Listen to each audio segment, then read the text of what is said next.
Hello and welcome back to the channel HardReset.Info, and today I will show you how to see profile views on TikTok.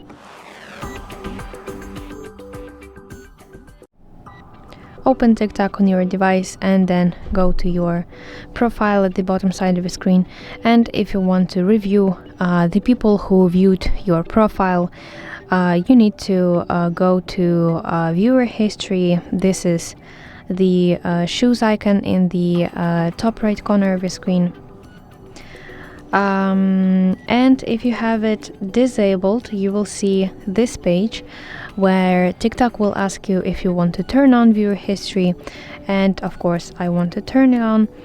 And here people who viewed your profile in the past 30 days will appear here. And a little note that only those who have turned on this setting will be shown. So yeah, that's basically how we can see profile views on TikTok. I hope you find this video helpful, and if so, please leave a thumbs up and don't forget to subscribe to our channel. See you soon. Bye bye.